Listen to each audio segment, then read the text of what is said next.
Maybe even more than the Hungarian society, the Norwegian society is an ethnic homogeneous society with a huge majority population, and the Norwegian society has a very short history with ethnic minorities at a scale.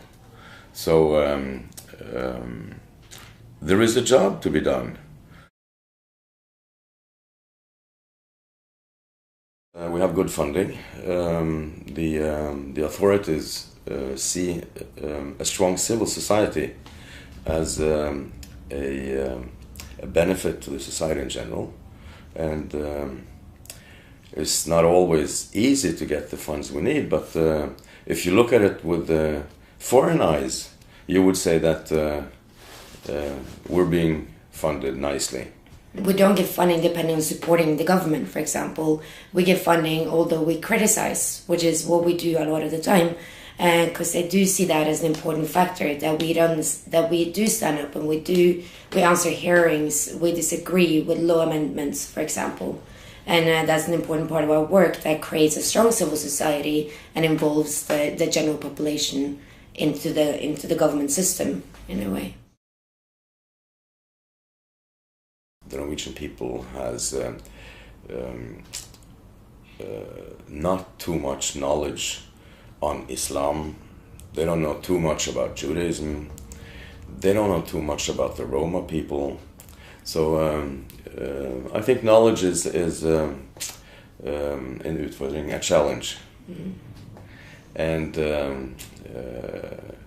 so we do have rising anti-Semitism, and we have rising anti-Tsiganism, and we have Islamophobia, and we have racism.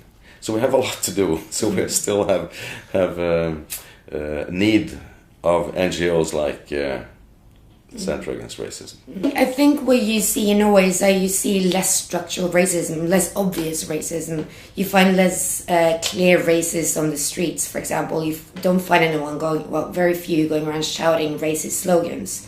But it's there and it's more invisible, but it's more within that culture and within the society. It's more what they write on the internet, for example, and it's more within the prejudices that we have that you don't necessarily see. No one would say, I hate that group of people, or very few would, with a few examples.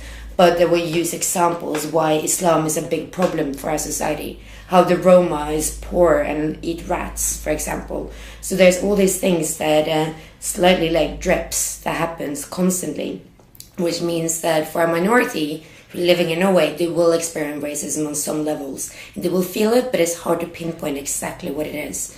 And I think that's part of the big problem here that we constantly fight against, but it makes it harder to deal with, because you can't say, oh, he's the racist or that is the racist phrase, but it's a combination of so many things that create the racism that we find here and the discrimination that people experience. No one in Norway wants to have anti-Semite as a label on itself, nor racist. So being a racist, if you accuse anyone of being a racist, it's like the worst you can say to anyone in Norway.